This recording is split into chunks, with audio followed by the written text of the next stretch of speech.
Today we will solve the third problem on scores in exams for students.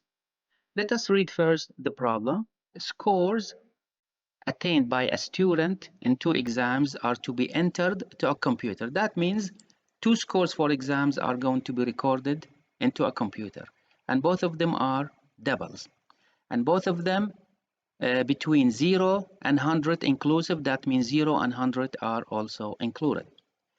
For the exams, an indication of pass or fail is needed to be printed, and this is what's the output of the program after the two marks are entered. So first we need to enter the 2 marks, and then we will check whether the student has passed or failed according to the marks of these exams. The criteria for passing are as follows. So we have 2 conditions to check whether the student has passed or failed according to these 2 marks. The first criteria, which is the first condition, a student passes if both examinations are passed, where the pass mark for an individual subject is 60. So now we know now what is the mark that indicates a student has passed or not passed, which is 60. So if it is greater than or equal to 60, then pass, otherwise it is failed. So both should be pass so that the student can pass the 2 marks. Additionally, a student pass if only one subject is failed and the overall average is greater than or equal to 60. Now if both of them are not pass, so we have 3 cases more. Maybe the first exam pass, the second exam is fail. Maybe the first exam is fail, the second exam is pass, or maybe both of them are fail. So for both of them failed, we should reject it, will be fail. But if one of them is pass, then we need to compute the average. Now according to the average, we are going to decide pass or fail if the average is pass. We will analyze the criteria as follows. According to the 2 criteria, we have the following table. Let us first look at the 2 criteria. The first one says a student passes if both examinations are passed, and this can be represented by the first row. See in the first row, if exam 1 is greater than or equal to 60, exam 2 is greater than or equal to 60, so both pass. And here the average is not needed, so we print pass. Now for the second criteria, it says additionally, بالإضافة, a student may pass if only one subject is failed and the overall average is greater than or equal to 60. And here we need the average. And this is represented by the other 2 cases. If exam 1 pass, exam 2 fail, and the average is pass, then the student pass. And if exam 1 is fail and exam 2 pass, and the average greater than or equal to 60, we have pass. So when the student fail, we can check for the student fail or not to fail from the beginning. See now, if both of them fail, then we don't need the average. Then the student fail. Why? Because it says criteria 2 that if one of them is fail and the other one is pass, then we check for the average. Now if both of them fail, there's no need for the average, so it will fail. And we can write it here below, so we can add it. So we can say below that if we have exam 1 less than 60 and exam 2 less than 60 and the average is not needed, then we have fail. Also, if the average for any of these 2 cases, if the average is not pass, then we should change the status into pass. So we can say any other criteria not mentioned in this table, then it will be fail. So how we can write a program that goes over these conditions in sequence? We will do the following. First, we will check for this condition. If it is true, then we will print pass. Else, we will go for the next condition. If both of them less than 60, which both of them are fail, then we will print fail. And in the last else, we will compute the average, because the last else will represent these 2 cases. If not both of them pass, if not both of them fail, then one of them is pass, the other one is fail. So in the last else, we are going to compute the average. And then the average will tell us for pass or fail. So let us go to JGrasp and write the program. This is now our program in Java for the problem. I have already created this file. See the name of the class. It is a slide 8 example 3 and it has the same name of the file. I have put the scanner in the data declaration, and also we need two double values, one for exam1 and the other one for exam2. Now for the input, we will ask the user system.out.println, please enter exam1 and exam2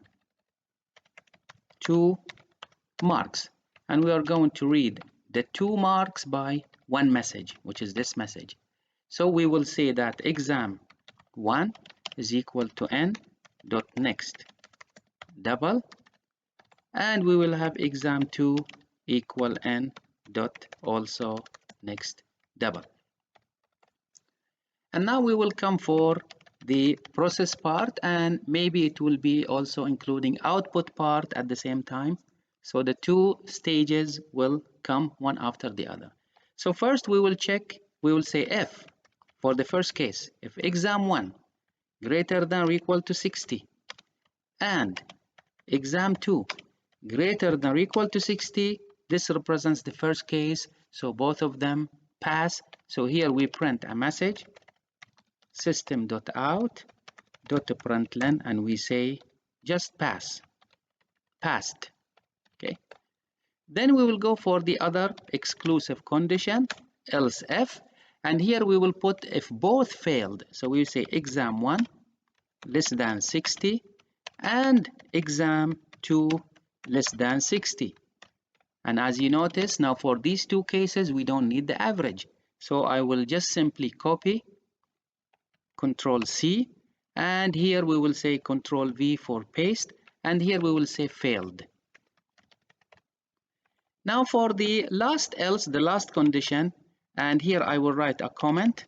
This is for one exam pass and the other exam failed. So for one exam passed,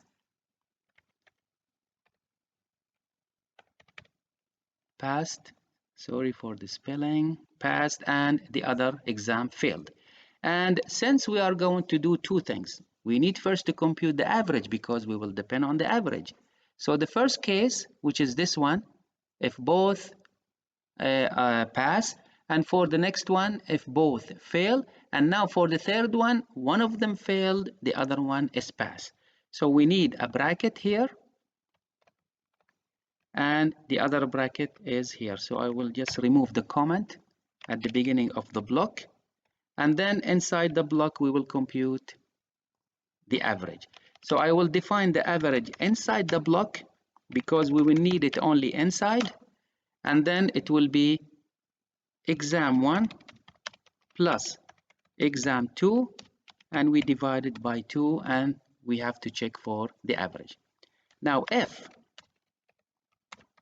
average greater than or equal to 60, then we have the pass situation, and I will copy the command for passing. Otherwise, we will print the message for failed. So why we needed two brackets? Because we need two things to do inside else. One is computing the average. The other one, we need another if else statement inside. So we have two statements, although if and else consist of other two statements, but it is considered as one line. So therefore, we put brackets because we need to execute both of them at once if else is correct. Now we need to test our program, but remember we did not did validation in the beginning. In the beginning, remember that exams should not be negative numbers. We can put validation here, but the question did not ask for validation, so we will leave it for you to do it later.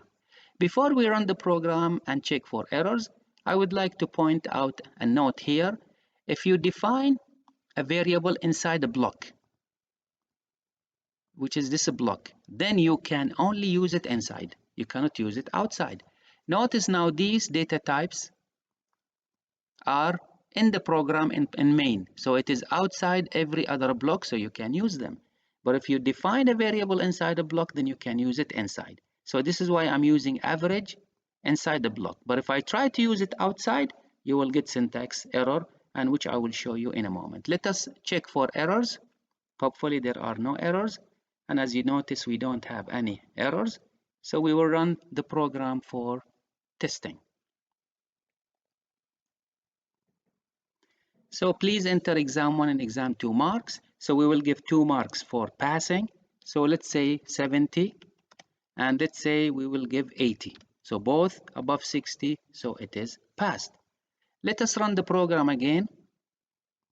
And now we will give 55, which is less than 60, and 35, which is also less than 60, so it is failed.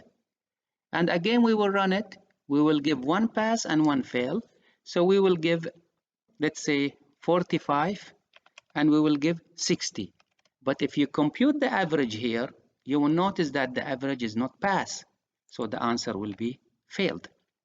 Now, if I run the program again, and I will give one of them, let's say, fail, and the other one is pass, which is large number, and in this case, the average will be large, and it will be greater than or equal to 60, so it is passed. And you can do this testing for exam 2 and exam 1, changing their numbers, and you will get the same answer. Now let us try to print the value of the average outside the block. See, it is defined inside this block. Let's try to print the average outside the block. System out dot println, and we will say average equal to, and then we will print the value of average. And let's try to run the program, and you will see that you will get an error. See, it says variables average location class inside. What is the error? Cannot find symbol. Why? Because it is defined inside. Now we will just simply take it from outside the block, Control X, and we will display it inside the block. So we will display the average inside the block. Now when you run the program, you will not have any problem because you used it inside the block. And here it says enter. Sorry, I cleared the message. So when I give, for example, 60 and 88 and C passed, and why it is not printing? Yes, it is not printing because we are given 2 pass, so we have to give it 1 pass and 1 fail, so clear. So run it again. Now this is a pass, which is 70, and now this is fail 45, and now see, now it is printing the average because it went inside the last else, and for the previous example I gave it 2 passed values, so this is why I did not print the average.